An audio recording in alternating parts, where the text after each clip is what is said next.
রাজধানীর পেট্রোল পাম্পগুলোতে দীর্ঘ অপেক্ষার পর মিলছে জ্বালানি তেল। বেশিরভাগ মোটরসাইকেল চালককে অপেক্ষা করতে হচ্ছে 10 থেকে 12 ঘন্টা পর্যন্ত। সরকারের জ্বালানি তেল ব্যবস্থাপনার অংশ হিসেবে ফুয়েল পাস নিবন্ধনকারীরা পাচ্ছেন 1200 টাকার তেল, আর যাদের পাস নেই তারা পাচ্ছেন 1000 টাকার তেল। অন্যদিকে প্রাইভেট কারে দেয়া হচ্ছে 2500 টাকার তেল এবং মাইক্রোবাসে 3000 টাকার। তবে যাত্রীদের অভিযোগ, ফুয়েল পাসধারী ও পাসবিহীন চালকদের জন্য আলাদা সারি করার কথা থাকলেও একসঙ্গেই তেল নিতে হচ্ছে। এছাড়া সব পাম্পে সমানভাবে তেল সরবরাহ না থাকায় ভোগান্তি আরও বাড়ছে বলে অভিযোগ তাদের। সব পেট্রোল পাম্পে সমানভাবে জ্বালানি তেল সরবরাহ নিশ্চিত হলে দুর্ভোগ অনেকটাই কমে আসবে বলে মনে করেন তারা। রাতে 11:15 আপনার ওই যে মহাখালী যে রেল স্টেশনটা আছে, মানে রেল গেটটা আছে, ওইখানে দাঁড়াইছি। ওইখানে দাঁড়াই যে এখন মাত্র আমি পাম্পে ঢুকলাম। আর আপনার এখানে আমি যতটুকু দেখলাম যে প্রাইভেট কারে মূলত খুব বেশি তেল দেওয়া হইতেছে, খুব দ্রুত তারা তেল পাইতেছে, কিন্তু বাইকের ক্ষেত্রে সেটা হইতেছে না। কষ্ট করে পরে তেল পাওয়া লাগছে। প্রায় 6 ঘন্টা ওয়েট করছি। জ্বালানি তেল সংকট নিয়ে জানবো আরো খবর। যুক্ত হচ্ছেন সহকর্মী মেজবা হাসান। মেজবা, আপনি যেখানে আছেন সেখানে জ্বালানি তেলের গ্রাহকদের কি ধরনের ভোগান্তি চোখে পড়ছে, কি বলছেন তারা? জ্বালানি তেলের গ্রাহকদের যে ভোগান্তি তো কাটেনি, বরং বেড়েছে। আমরা দেখেছি সরকারের নানামুখী পদক্ষেপ, একদিকে ফুয়েল পাস চালু, একদিকে অবৈধ মজুদের যে বিষয়টা আছে সেখানে কিন্তু অভিযান চলছে। আমরা এখন আছি ফকিরাপুল একটি পাম্পে। এখানে কিন্তু জ্বালানি তেলের আমরা কিছুক্ষণ আগে দেখছিলাম যে এখানে যে সিরিয়াল যে ব্রেক করে অনেকেই ঢুকে পড়ছেন, যার কারণে কিন্তু অনেক এখানে অস্বাভাবিক পরিস্থিতি তৈরি হয়েছে। আমরা বিভিন্ন পাম্পেও এই একই চিত্র কিন্তু দেখেছি, যে শুরু থেকে যে চিত্র দেখছিলাম এখন কিন্তু সেই চিত্রগুলো আরো বাড়ছে ক্রমাগতভাবে। সবকিছু মিলে যে জ্বালানির যে ভোগান্তি, সেই ভোগান্তি কিন্তু বাড়ছেই। আর ফুয়েল পাসের কথা যদি বলি, ফুয়েল পাসে কিন্তু আজকে থেকে রাজধানীতে প্রায় দুইটি স্টেশনে কিন্তু ফিলিং স্টেশনে কিন্তু এটি দেওয়া হচ্ছে, এবং ফুল স্টেশনে যদিও একই সিরিয়ালের মধ্যে দিয়ে দেওয়া হচ্ছে, যার কারণে কিন্তু ভোগান্তি অনেক ক্ষেত্রে কমেনি। যদিও ফুয়েল পাস যারা ব্যবহার করছেন তারা তেলের অংশে বেশি পাচ্ছেন, যদিও একই সিরিয়ালে দেওয়ার কারণে তাদের যে ভোগান্তিটা হচ্ছে এটাই কিন্তু তারা বলছিলেন ভোগান্তিতে পড়ছেন। এছাড়া কিন্তু যদিও এই আওতা যদি বাড়ে ধীরে ধীরে, তবে অনেক ক্ষেত্রে এই ভোগান্তিটা কিছুটা কমবে বলে মনে হচ্ছে। এছাড়া আরেকটু জানিয়ে রাখি যে ইতিমধ্যে কিন্তু অবৈধ মজুদের যে অভিযোগ রয়েছে, সারা দেশে কিন্তু জ্বালানি বিভাগ থেকে অভিযান চলছে। এই অভিযানে প্রায় এখন পর্যন্ত সারা দেশে কিন্তু প্রায় 1.5 কোটি টাকারও বেশি টাকা পর্যন্ত এখন কিন্তু জরিমানা করেছে, এবং একই সাথে কিন্তু 3.5 লাখেরও বেশি প্রায় তেল মজুত করেছে, লিটারের পরিমাণ কিন্তু তেল মজুত করছে।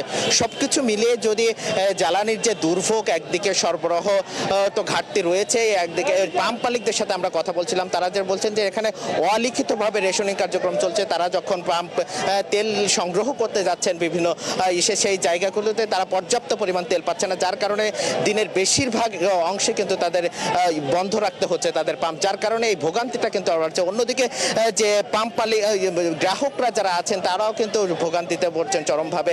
যারা পরিমাণ মতো যারা ফুয়েল পাস পাচ্ছেন তারা 1000 টাকার বেশি পরিমাণ তেল পেলেও যারা ভোগান্তিতে রয়েছেন তারা কিন্তু 500 থেকে 600 টাকার বেশি তেল পাচ্ছেন না।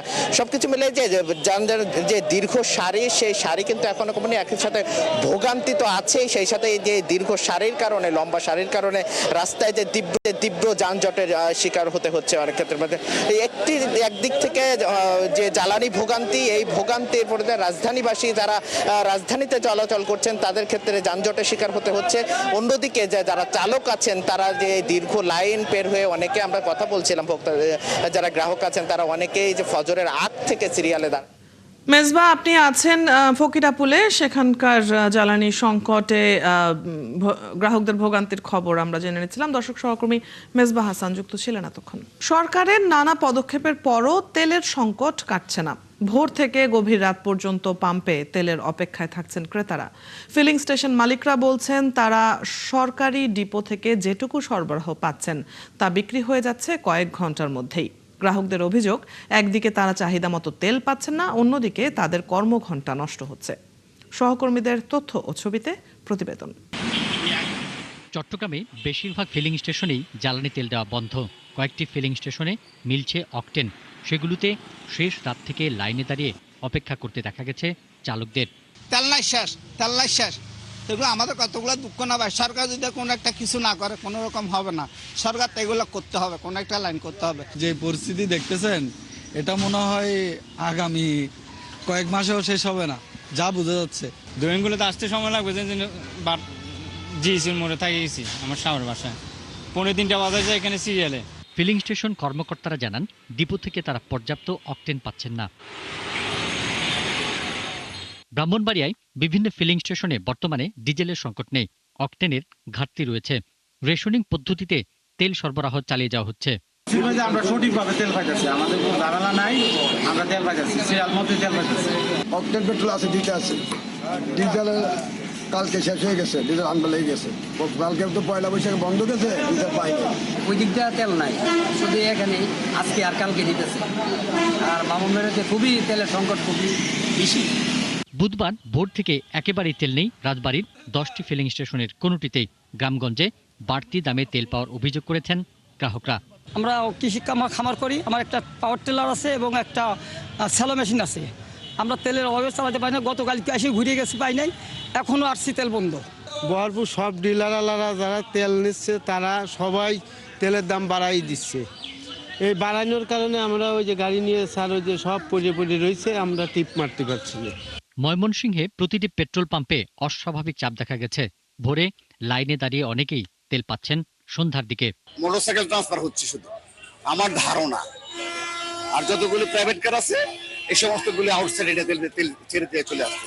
সরকারে তো বলতেছে যে ঠিক মতো তেল দিতেছে, কিন্তু পাম্পগুলো তো ঠিক মতো তেল দেয় না। নোয়াখালীর সেনবাগ উপজেলার কাদরা ইউনিয়নে 5,500 লিটার তেল জব্দ করেছে ভ্রাম্যমাণ আদালত। এর মধ্যে রয়েছে 4,000 লিটার ডিজেল ও 1,500 লিটার পেট্রোল। এই ঘটনায় অভিযুক্তকে 50,000 টাকা জরিমানা করা হয়েছে। পিন্টু হাজং, 71। রাষ্ট্রীয় তেল শোধনাগার ইস্টার্ন রিফাইনারির উৎপাদন বন্ধ হয়ে গেলেও দেশে জ্বালানির সংকট হবে না, কারণ এরই মধ্যে বেশি দামে কিনে পরিশোধিত জ্বালানির যোগান নিশ্চিত করেছে সরকার। আর ইস্টার্ন রিফাইনারি কর্তৃপক্ষ বলছে শিগগিরই দেশে ক্রুড অয়েলের জাহাজ আসছে। যদিও ব্যবসায়ীরা জানান ইস্টার্ন রিফাইনারির উৎপাদন বন্ধ থাকলে জ্বালানি সংকট আরও দীর্ঘ হওয়ার শঙ্কা রয়েছে। সাইফুল ইসলাম শিল্পীর তথ্য ও ছবিতে প্রতিবেদন। চলতি মাসের প্রথম থেকেই দেশের একমাত্র রাষ্ট্রায়ত্ত তেল শোধনাগার ইস্টার্ন রিফাইনারির অপরিশোধিত তেলের মজুদ শেষ হয়ে আসছিল। বিকল্প ব্যবস্থায় সেটি চালু রাখা হয়, কিন্তু মঙ্গলবার দুপুরের পর বন্ধ হয়ে যায় পেট্রোল, অকটেন, ডিজেল সহ গুরুত্বপূর্ণ জ্বালানির উৎপাদন।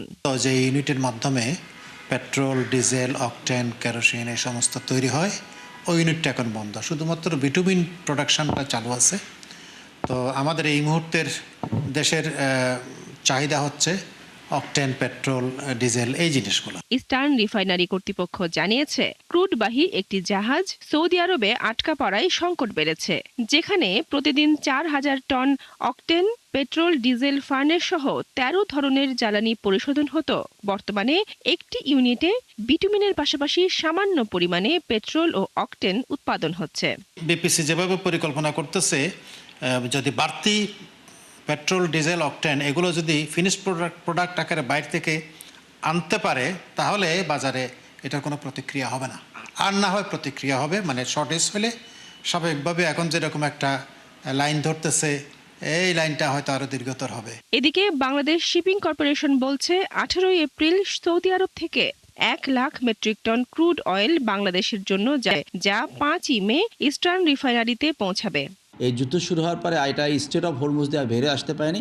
বর্তমানে সৌদি আরবের রাস্তানোরার ওপিএল আউটার র্যাঙ্ক করে যে এই মুহূর্তে অবস্থান করছে। মিনহয়েল আমরা ডিপ্লোম্যাটিক চ্যানেলকে মোবিলাইজ করেছি। বিপিসি এবং পররাষ্ট্র মন্ত্রণালয়ের সহায়তায় আমরা ইরানিয়ান কর্তৃপক্ষের কাছ থেকে স্পেশাল ক্লিয়ারেন্স নেওয়ার চেষ্টা করছি। আশা করছি শীঘ্রই যদি পেয়ে যাই, তাহলে জাহাজটা স্টেট অফ হরমুজ দিয়ে বের হয়ে সরাসরি চট্টগ্রামে আসবে এবং আমরা তেলটা, ক্রুড অয়েলটা ইস্টার্ন রিফাইনারি লিমিটেডকে হস্তান্তর করতে হবে। বিপিসি আরও জানিয়েছে ইস্টার্ন রিফাইনারি বন্ধ হলেও এখনই দেশে জ্বালানি সংকটের কথা নয়, কারণ যুদ্ধ শুরুর পর থেকে সরকার বেশি দামে কিনে পরিশোধিত জ্বালানি তেলের যোগান নিশ্চিত করেছে। বনশ্রী হালদার, 71। 180 দিনের কর্মসূচির আওতায় 5 লাখ সরকারি কর্মচারী নিয়োগের সিদ্ধান্ত হয়েছে। সকালে জাতীয় সংসদে প্রশ্নোত্তরে এ তথ্য জানিয়েছেন সংসদ নেতা ও প্রধানমন্ত্রী তারেক রহমান। সময় স্বল্পতার কারণে প্রশ্নোত্তর পর্বের এই অংশটি পঠিত বলে সিদ্ধান্ত দেন স্পিকার। প্রধানমন্ত্রী আরও জানান, সমুদ্রে মৎস্য আহরণ ও পরিবেশ সংরক্ষণে আগামী অর্থবছরেই ব্লু ইকোনমি অথরিটি বা সুনীল অর্থনীতি কর্তৃপক্ষ গঠনের বিষয়টি বিবেচনাধীন রয়েছে। আরও জানাচ্ছেন মোহাম্মদ হোসাইন। কয়েকদিন বিরতির পর জাতীয় সংসদের অধিবেশন। দিনের কার্যসূচি অনুযায়ী শুরুতেই প্রধানমন্ত্রীর প্রশ্নোত্তর পর্ব। বিষয়টি বিবেচনার জন্য ইতিমধ্যে সভাপতিত্ব করেন স্পিকার হাফিজউদ্দিন আহমদ। মাননীয় প্রধানমন্ত্রী, অনুগ্রহ করিয়া বলিবেন কি আপনার নেতৃত্বাধীন সরকার জনগণের কল্যাণে অগ্রাধিকার ভিত্তিতে 180 দিনের মধ্যে কোন কর্মসূচি গ্রহণ করিয়াছে কিনা। সংসদ সদস্য শিমুল বিশ্বাসের প্রশ্ন ছিল, সরকারের 180 দিনের কোনো কর্মপরিকল্পনা নেওয়া হয়েছে কিনা এবং হলে তার অগ্রগতি জানতে চান তিনি। আগামী 180 দিনের কর্মসূচির আলোকে কর্মপরিকল্পনা প্রণয়ন করেছে এবং সেগুলো বাস্তবায়নের উদ্যোগ এরই ভিতরে গ্রহণ করেছে। তারই একটি অংশ হিসেবে নিশ্চয়ই আপনি মাননীয় স্পিকার পত্রপত্রিকায় দেখেছেন, সংবাদে দেখেছেন যে গতকাল আমাদের যে কৃষক কার্ডের যে কমিটমেন্ট ছিল জনগণের মাঝে, সেটির কাজও আমরা পাইলট প্রজেক্টের কাজ আমরা গতকাল শুরু করেছি। এর বাইরেও মাননীয় স্পিকার, সমগ্র বাংলাদেশের মানুষ দেখছে যে আমাদের কমিটমেন্ট যেগুলো ছিল নির্বাচনের সময় জনগণকে দেওয়া, সেই প্রতিশ্রুতির কাজগুলো আমরা পর্যায়ক্রমিকভাবে শুরু করেছি। জবাবে সরকারের ওই কর্মপরিকল্পনার বিস্তারিত তুলে ধরেন প্রধানমন্ত্রী। তবে সময় স্বল্পতার কারণে উত্তরগুলো পঠিত বলে গণ্য করার অনুরোধ করলে স্পিকার তা মেনে নেন। উত্তরের বাকি অংশ পঠিত বলে গণ্য হলো।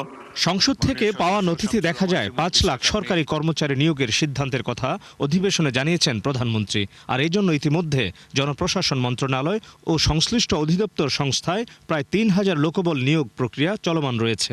আমাদের নির্বাচনী ইশতেহারে প্রধানমন্ত্রী আরও জানান, ওই কর্মসূচির আওতায় অর্থাৎ আগামী 4 মাসের মধ্যে 5 জেলায় ই-হেলথ কার্ডের মাধ্যমে চিকিৎসা সেবা কার্যক্রম শুরু হবে। সমুদ্র অঞ্চলগুলোতে বাস করে। এদিকে চিফ হুইপ নুরুল ইসলাম মনির প্রশ্নের উত্তরে প্রধানমন্ত্রী জানান, সমুদ্র সম্পদ আরোহণে সুনির্দিষ্ট পরিকল্পনা নিয়ে এগুচ্ছে সরকার। এই ব্লু ইকোনমি বলতে যে সকল অর্থনীতি, যে সকল বিষয়গুলো এখানে আছে, সেগুলোকে যদি আস্তে আস্তে অর্থনৈতিক সম্ভাব্যতা বিবেচনা করে আমরা গড়ে তুলতে পারি, তাহলে অবশ্যই বহু মানুষের জীবনযাত্রার মান আমরা পাল্টাতে সক্ষম হব। এবং সেখানে এই অঞ্চল এবং এই বিশাল অঞ্চলকে ঘিরে বিশাল একটি অর্থনৈতিক অঞ্চল গড়ে উঠবে, যা সামগ্রিকভাবে দেশের অর্থনৈতিক একটি শক্তিশালী অবস্থানে নিয়ে যাবে অবশ্যই ইনশাআল্লাহ। আরেক সংসদ সদস্যের প্রশ্নের জবাবে সংসদ নেতা জানান, উপকূলীয় এলাকার উন্নয়নে সরকার বিভিন্ন রকম প্রকল্প বাস্তবায়ন করছে। নদী শাসন ছাড়াও খাল খনন কর্মসূচিকে বিশেষ গুরুত্ব দেওয়া হচ্ছে। বর্তমান সরকার খাল খননের মাধ্যমে একদিকে যেমন নদী ভাঙনকে ট্যাকল করতে চাইছে, একদিকে যেমন আমাদের শুষ্ক মৌসুমে পানির যে সমস্যা হয়ে থাকে সেই সমস্যাটার সমাধান আমরা করতে চাইছি খাল খননের মাধ্যমে। ঠিক একইভাবে আপনার নিশ্চয়ই ধারণা আছে, যেহেতু গ্রাম অঞ্চলে আপনি বেড়ে উঠেছেন, অনেক সময় এমন অনেক জায়গা আছে যেখানে বর্ষাকালেও কৃষক পানি পায় না, বর্ষার সময়ও তাকে পানির জন্য কষ্ট করতে হয়। সেই জন্য আমাদের সেচ সুবিধা দেওয়ার জন্য খাল খনন একটি অত্যন্ত জরুরি প্রকল্প। আরেক প্রশ্নের জবাবে তিনি জানান, 1 জুলাই থেকে 5 বছর মেয়াদী 5ম প্রাথমিক শিক্ষা উন্নয়ন কর্মসূচি শুরু করতে যাচ্ছে সরকার। বিগত নির্বাচনে এই দেশের মানুষ, প্রধানমন্ত্রী সংসদে বলেন, মানুষও দেশের কাছে প্রতিশ্রুতিবদ্ধ জাতীয়তাবাদী দল। এই দলের কমিটমেন্ট হচ্ছে এই দেশের মানুষের প্রতি। মাননীয় স্পিকার, এই দলের কমিটমেন্ট হচ্ছে এই বাংলাদেশের প্রতি। মোহাম্মদ হোসাইন, 71, ঢাকা। বাংলাদেশকে ঋণ দেওয়ার ক্ষেত্রে বিএনপি সরকারের নির্বাচনী প্রতিশ্রুতি ও 31 দফা সংস্কার প্রস্তাবকে অগ্রাধিকার দেবে বিশ্বব্যাংক। মঙ্গলবার ওয়াশিংটন ডিসিতে বিশ্বব্যাংক প্রেসিডেন্ট অজয় বাঙ্গার সাথে বৈঠক শেষে অর্থমন্ত্রী আমির খসরু মাহমুদ চৌধুরী একথা জানিয়েছেন। জলবায়ু পরিবর্তনের ঝুঁকিতে থাকা দেশগুলোর জন্য ধনী দেশ ও উন্নয়ন সহযোগীদের প্রতিশ্রুত অর্থ ছাড় করা এবং তহবিল বাড়ানোর অনুরোধ জানিয়েছেন তিনি। রুহুল আমিনের ডেস্ক রিপোর্ট।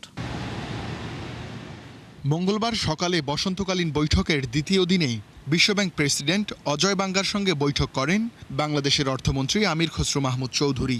বৈঠকে উপস্থিত ছিলেন বাংলাদেশ ব্যাংক গভর্নর, অর্থ সচিব, এনবিআর চেয়ারম্যান ও ইআরডি সচিব। সরকারের নির্বাচনী প্রতিশ্রুতি ও ৩১ দফা সংস্কার প্রস্তাব বাস্তবায়নে অর্থ সহযোগিতার বিষয়ে আলোচনা করে দুপক্ষ। ইশতেহারের সাথে ওয়ার্ল্ড ব্যাংক শুধু না, অন্যান্য মাল্টিল্যাটারাল এজেন্সি যেগুলো আছে, অনেক বাইলেটারাল রিলেশন তারাও আছে, সবাই কিন্তু অ্যালাইনড এটার সাথে। এটা হচ্ছে সবচেয়ে ভালো খবর যে নর্মালি তো ওদের নিজস্ব প্রোগ্রাম থাকে, কোনো চিন্তার মানে ব্যবধান থাকে, ওদের প্রোগ্রামের সাথে আমাদের প্রোগ্রাম যায় না। কিন্তু সবচেয়ে আনন্দের বিষয় হচ্ছে আমাদের যে প্রোগ্রাম, আমাদের ম্যানিফেস্টো ইশতেহারে যেটা বলা হয়েছে, এটার সাথে তারা অ্যালাইনড। এদিন জলবায়ু পরিবর্তনের ঝুঁকিতে থাকা ২০টি দেশের মন্ত্রী পর্যায়ের বৈঠকেও নেতৃত্বের ভূমিকায় ছিল বাংলাদেশ। ২০,০০০ কিলোমিটার খাল খনন, ৫ বছরে ২৫ কোটি বৃক্ষরোপণ সহ জলবায়ু বান্ধব নানা কর্মসূচির কথা তুলে ধরেন অর্থমন্ত্রী। ক্রিয়েটিভ ইকোনমি একটা ইস্যু যেটা বিএনপির নির্বাচনী ইশতেহারে ছিল, এটা একটা নতুন ভিন্নধর্মী একটা আমাদের অর্থনৈতিক কর্মকাণ্ডের মধ্যে এটা একেবারে একটা ভিন্নধর্মী একটা বিষয়, প্রোগ্রাম, যেটা আমরা আমাদের ইশতেহারে বলেছি। এটাও তারা ভীষণভাবে পছন্দ করেছে এবং টু দ্য এক্সটেন্ট তারা বলছে এই প্রোগ্রামটা খুবই ভালো এবং আমরা এটার জন্য প্রয়োজনে চেষ্টা করব একটা আলাদা পোর্টফোলিও করার জন্য। IMF এর সবশেষ পূর্বাভাস বলছে চলতি অর্থবছরে বাংলাদেশের জিডিপি প্রবৃদ্ধি হতে পারে 4.7%। অর্থমন্ত্রী বলেন, সরকারের নেওয়া কর্মসূচির প্রভাব পড়তে শুরু করলে প্রবৃদ্ধি আরও বাড়বে। রুহুল আমিন, ৭১, ঢাকা। বন্ধ থাকা বাংলাদেশ ভারত আন্তদেশীয় ৩টি রুটে ট্রেন আবার চালু করতে চায় বাংলাদেশ। রেলপথ প্রতিমন্ত্রী ৭১কে জানান এরই মধ্যে সব ধরনের প্রস্তুতি নেওয়া আছে।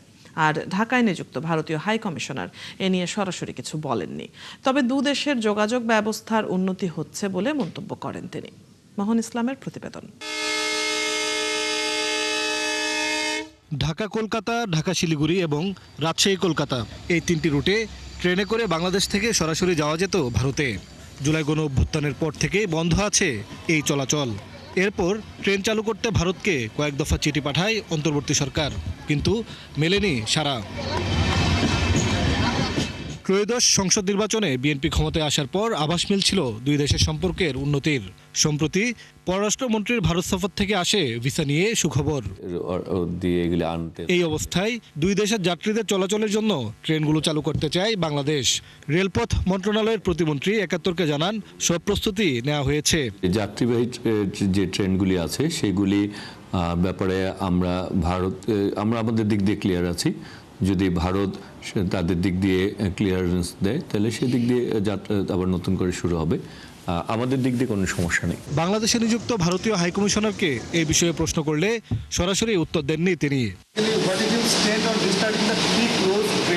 তবে দুই দেশের সম্পর্ক যেহেতু স্বাভাবিক হচ্ছে, তাই যোগাযোগ ব্যবস্থা আরও উন্নতি হবে বলে জানান তিনি। যেহেতু দুদেশের সম্পর্ক স্বাভাবিক হতে শুরু করেছে, তাই যোগাযোগ ব্যবস্থারও উন্নতি হচ্ছে। জনগণকে প্রাধান্য দিয়ে সামনে আরও উন্নতি হবে। যাত্রী পরিবহন বন্ধ থাকলেও দুই দেশের মালবাহী ট্রেন চলাচল স্বাভাবিক আছে বলে জানান সচিব। 5ই আগস্ট 2024-এর পর থেকে আমাদের যাত্রীবাহী ট্রেনগুলো যেগুলো চলতো আমাদের ইন্ডিয়ার সাথে, সেগুলো বন্ধ আছে, কিন্তু আমাদের পণ্যবাহী ট্রেন কিন্তু চলছে। ইন্ডিয়ান গুডস আমাদের এখানে আসছে, আমাদের গুডস যাচ্ছে। উভয় দেশের বিভিন্ন সূত্র বলছে শিগগিরই বাকি সংকট কেটে যাবে। মোহন ইসলাম, ৭১, ঢাকা। চোখে তাদের আলো নেই, তবে হৃদয়ে আছে বিশ্বাস। সেই বিশ্বাস নিয়েই পৃথিবীতে ছড়িয়ে দিতে চাচ্ছে কোরআনের শান্তির আলো। বলছি মোহাম্মদপুরের অন্ধ মাদ্রাসার শিক্ষার্থীদের কথা, যেখানে শুধু স্পর্শের মাধ্যমে শিক্ষার্থীরা হৃদয়ে গেঁথে নিচ্ছেন পৃথিবীকে আলোকিত করার গল্প। অসুস্থতা কিংবা সামাজিক বঞ্চনা কোনো কিছুই বাধা হতে পারেনি এই দামাল শিক্ষার্থীদের জীবনে। ভাস্কর ভাদুরীর প্রতিবেদন, ক্যামেরায় ছিলেন সামিউল আলম বাপ্পি।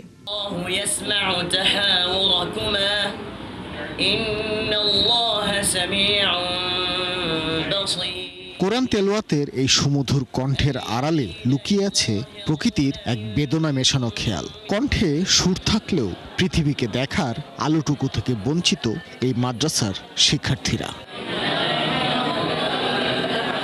এদের কেউ জন্ম থেকে দৃষ্টিহীন, কেউ বা দুর্ঘটনার শিকার হয়ে হারিয়েছে দৃষ্টি।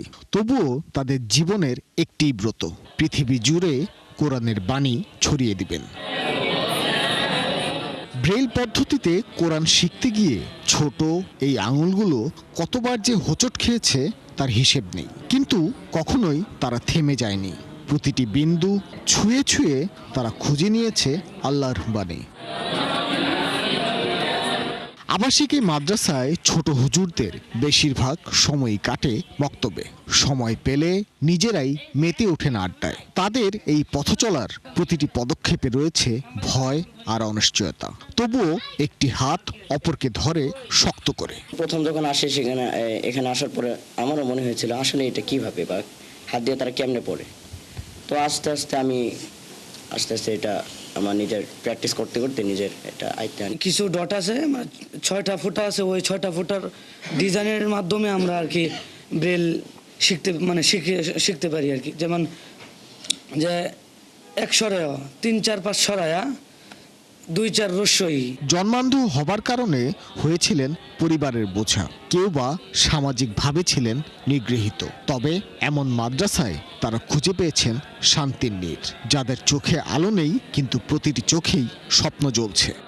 আমি 2023 সালের জুন মাসে একটি অসুস্থতার কারণে আমার দৃষ্টিশক্তি হারাই। ওই মুহূর্তে আমি মতিঝিল আইডিয়াল স্কুল অ্যান্ড কলেজে 10ম শ্রেণীতে পড়ালেখা করতাম। আমি জিনিসটার দিকে অবাক হই। তারপর আমি কিছুদিন শিখে তারপর এটি পুরোপুরি নিজের আয়ত্তে নিই। এরপর আলহামদুলিল্লাহ আমি এখন ভালো মন্দ পড়তে পারছি।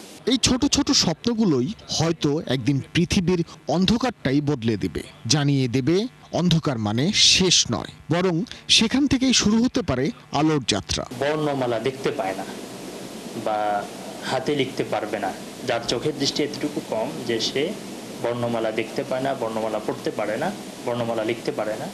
এবার জন্মান্ধ হোক বা পরবর্তীতে অসুস্থতার কারণে অন্ধ হোক, সেটা আমরা দেখি না, বরং ওই বিষয়টাই দেখি। পবিত্র কোরআন শরীফের নির্ভুল ব্রেইল সংস্করণ বাংলাদেশে খুঁজে পাওয়া কিছুটা কষ্টসাধ্য। এই শিক্ষার্থীদের স্বপ্ন আলেম হবার পর তারা কোরআন শরীফের ব্রেইল সংস্করণ সহজ ও সাশ্রয়ী করতে কাজ শুরু করবে। ভাস্কর ভাদুরী, ৭১, ঢাকা। এবার তালিকা করে ফুটপাতের ব্যবসায়ীদের সরকার লাইসেন্স দেবে বলে জানালেন ঢাকা দক্ষিণ সিটি কর্পোরেশনের প্রশাসক মোহাম্মদ আব্দুস সালাম। ঢাকা মেডিকেল কলেজ হাসপাতালের সামনের ফুটপাত দখলমুক্ত করে নান্দনিক পরিবেশ সৃষ্টির জন্য পাইলট প্রকল্পের উদ্বোধন শেষে তিনি কথা বলেন। এছাড়া অল্প জায়গায় অনেক দোকান যাতে বসতে না পারে, সেজন্য হকার কোথায় বসবে তার একটা গাইডলাইন দেয়া হবে বলে জানান ডিএসসিসির প্রশাসক। আগামী 1 সপ্তাহের মধ্যে জরিপ করে ফুটপাতে শৃঙ্খলা আনতে কাজ চলছে বলেও জানান তিনি। এ সময় নগরীকে পরিচ্ছন্ন রাখতে সবার সহযোগিতা চান আব্দুস সালাম। ঢাকা শহরে কোথায় কোথায় কোন ভেন্ডাররা বসবে আমরা সেটা লাইসেন্স দেব। এইখানেও কিছু দোকানপাট আমরা দেব, কিন্তু সেটা আমাদের থেকে লাইসেন্স নিতে হবে। কাজে হকারদের উচ্ছেদ শব্দটা আমরা আসতে চাই না, তাদেরকে পুনর্বাসনের জন্য আমরা বিকল্প ব্যবস্থা করব।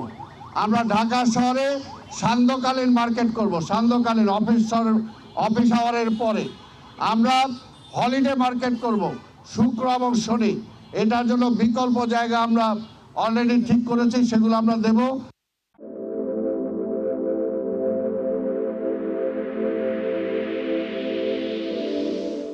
সারা দেশে হামের রোগীর সংখ্যা কমেনি। হাসপাতালের শয্যার তুলনায় রোগী বেশি থাকায় তৈরি হয়েছে সংকট।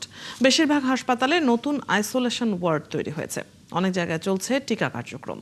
সহকর্মীদের তথ্য ও ছবিতে প্রতিবেদন। সর্বশেষ তথ্য মতে বরিশাল বিভাগের 6 জেলায় নতুন করে 75 জন হাম উপসর্গের রোগী ভর্তি হয়েছে। বুধবার সকালে বরিশাল জেনারেল হাসপাতালে গিয়ে দেখা যায় নির্ধারিত 6টি শয্যার বিপরীতে 20 জন রোগী চিকিৎসা নিচ্ছেন। বুঝতে পারিনি, ভাবছি ঘামাচির মতো উঠছে। আবার বাহিরে একজন ডাক্তার দেখাইছি, ওনার হালকা র্যাশ ছিল তখন কপালে, উনিও বুঝতে পারে না। অ্যান্টিবায়োটিক দিছে, ঔষধ দিছে, ওগুলো খাওয়াইতেছিলাম, ওগুলো 2-3 দিন খাওয়াইছি, দেখি আরো বাড়তেছে। ভোলায় পরিস্থিতি মোকাবেলায় জেলা সদরের 250 শয্যা জেনারেল হাসপাতালে হাম রোগীদের জন্য আলাদা 2টি আইসোলেশন ওয়ার্ড চালু হয়েছে। মনে করেন একজনের ভিতরে 3 জন এরকম করে থাকা তো সম্ভব না। হামসের যে একটা রুমে আমরা কতগুলা মানুষ, এটা কি আমাকে সেবা, এটা কি আচরণ, এটা কি আমাকে ব্যবহার। কালকে তো আবার পয়লা বৈশাখ ছিল, ডাক্তার আসে না, বড় ডাক্তার দেখে নাই যে বাচ্চা কি সুস্থ। হাসপাতালের তত্ত্বাবধায়ক জানান, হাসপাতালে মোট 69 জন শিশু হামের উপসর্গ থাকায় আইসোলেশন ইউনিটে ভর্তি হয়েছে। আমাদের একজন মাত্র শিশু কনসালটেন্ট আছেন, উনি অফিস আওয়ারে 250 জন রোগীদের সেবা দিচ্ছেন। এটা আসলে তার অনেক কষ্ট হয়। ঠাকুরগাঁওয়ে স্বাস্থ্য বিভাগের তথ্য অনুযায়ী এখন পর্যন্ত মোট 101 জনের শরীরে হামের উপসর্গ শনাক্ত করা হয়েছে। সিভিল সার্জন জানান, জেলায় হামের সংক্রমণ নিয়ন্ত্রণে রাখতে টিকাদান কার্যক্রম জোরদার হয়েছে। ময়মনসিংহ মেডিকেল কলেজ হাসপাতালে আইসোলেশন ওয়ার্ডে চিকিৎসা নিচ্ছে 88 জন। 68 শয্যার বিপরীতে অতিরিক্ত রোগীর চাপ থাকায় একই বিছানায় একাধিক শিশুকে ভাগাভাগি করে চিকিৎসা নিতে হচ্ছে। নওগাঁয় হাম ও রুবেলা টিকা ক্যাম্পেইন উপলক্ষে সংবাদ সম্মেলনে জেলা সিভিল সার্জন জানান, 20 এপ্রিল থেকে 11 মে পর্যন্ত জেলার 11টি উপজেলায় 6 মাস থেকে 59 মাস বয়সী শিশুদের হাম রুবেলা টিকা দেওয়া হবে।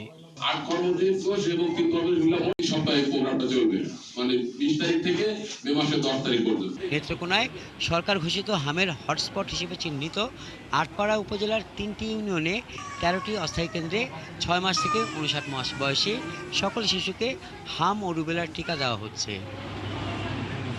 হাসান আহমেদ, 71। হামের সবশেষ পরিস্থিতি জানবো। রাজধানীর মহাখালী থেকে যুক্ত হচ্ছেন সহকর্মী মেহেদী হাসান।